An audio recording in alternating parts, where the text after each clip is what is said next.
If the Bible is right, and I believe it is, the Bible says that God formed the beast of the field.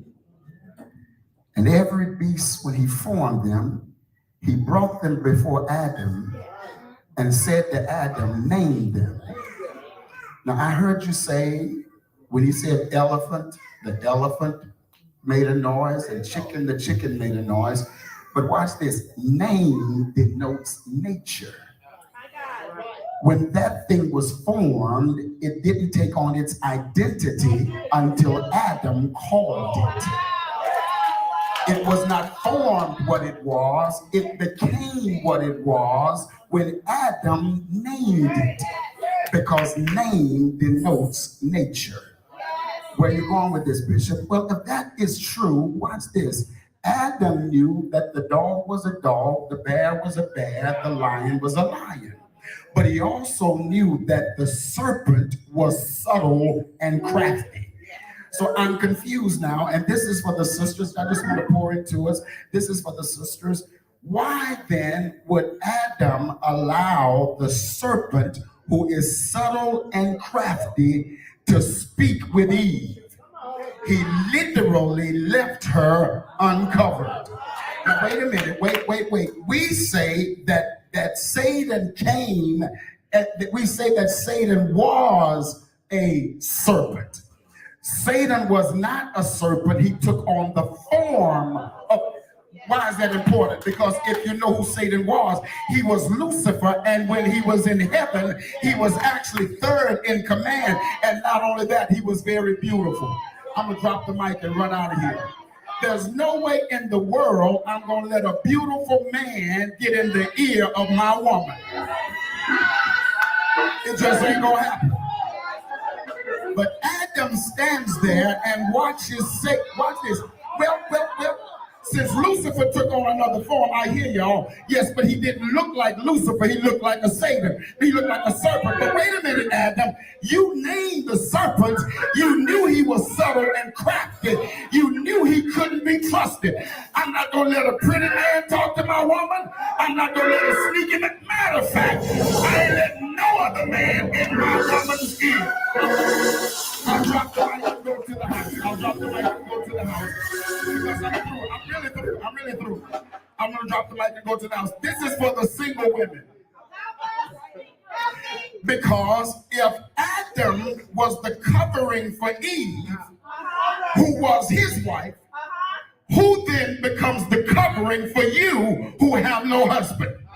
Can I go to the womb? Can we go to the womb? You want to go to the womb? The truth of the matter is, you said it, Tramel, that God left Eve on the inside of Adam until he was ready to call her out.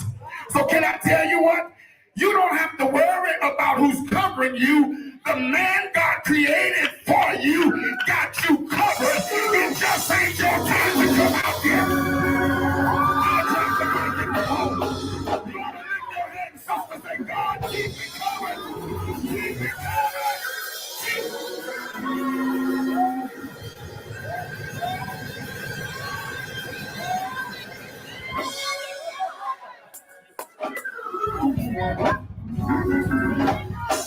Also, Barbers, and we will introduce your spiritual mother, the message of the hour, Apostle Mary Baxter. Apostle Barbers, Delaware. They always put me in a bad position. So listen. This is for the women, okay? After tonight, and is it okay, Auntie Mom, if I speak the way God give it to me to speak? Okay, I just want to make sure. Because Auntie Mom, she be rebuking. I don't want to step out of line. So after tonight, and when I get through this, I'm gonna need about 5 of your Holy Ghost filled women to get real excited. After tonight, you will never be the same. After this conference, you'll never be the same. So listen, we're gonna go to the womb. Since everybody's talking about the womb, can I give you my revelation of the womb? Yes. Watch this right here. So I began after Mom started talking about apostle started talking about the womb, and I began to do some dissecting. My wife would tell you I will go into the bathroom and I will open up my thinking crown and let God speak to me and dissect what the preacher is trying to say. I began to look at the womb and I identify that a man does not carry a womb.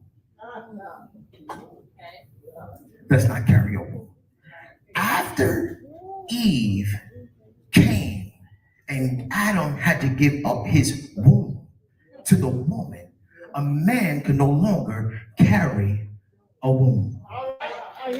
Now watch this right here, because the womb carries ovaries that protect babies. The womb is something that is around the pelvic area that the baby have to use to cover, feed off of, and grow with. So it's impossible for a man to carry a womb. Watch this right here. Now, this is the revelation that I got out of this. I want every woman in here to get really excited because God said that they are about to give birth to something that they call impossible.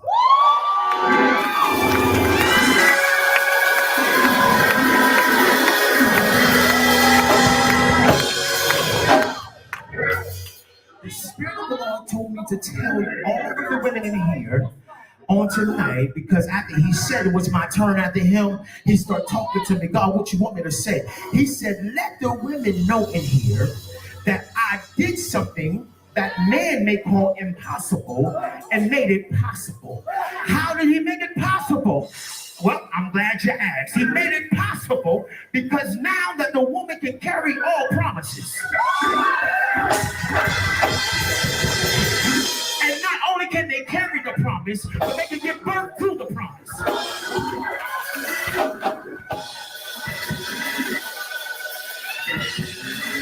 Somebody look at your neighbor and say, neighbor, I'm about to give birth to something that you called was impossible. I'm about to make delivery. And this delivery may hurt. But when it comes out, it's going to be good. Look at your neighbor and say, neighbor, it's all good. My perfect process is all good. And I need my 5 Holy Ghost with it. To go in there, belly, and walk back, and just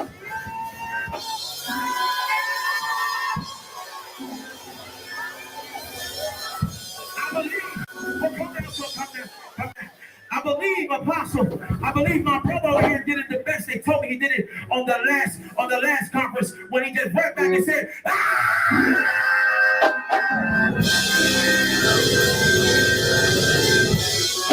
Everybody in here, every woman that's about to give birth to something that man said was impossible, I need you from your belly on a count of 3. Just run back and scream. 1, 2, 3, scream.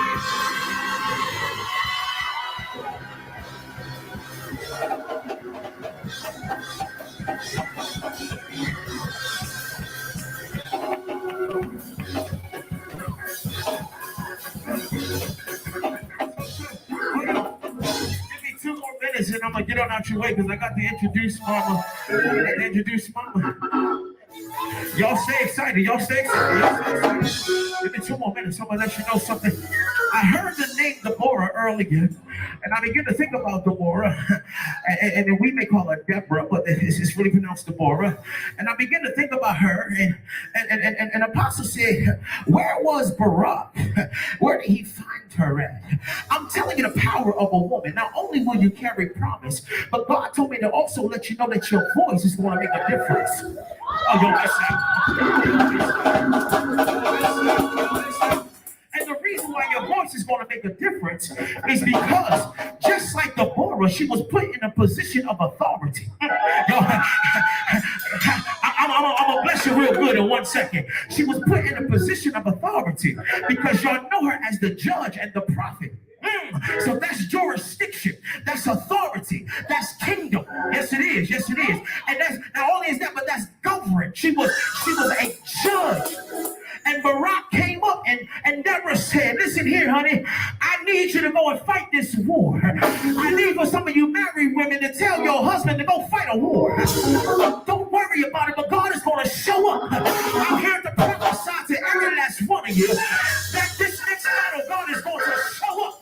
You don't have to worry about what's about to take place. God is going to show up on your behalf. And then all of a sudden, the Bible declares that the king of Persia, after God slayed them all, he went running and he ran to a tent where there was a woman. I'll tell you the power of a woman. The woman stood before the tent and said, "Come on in here." She laid him down. This is the power, y'all. This is the power. Laid him down, gave him some warm milk, and put him to sleep. And there was where she killed the opposition. I'm here to prophesy to about 5 of you women in here that God gave you the power to kill the opposition.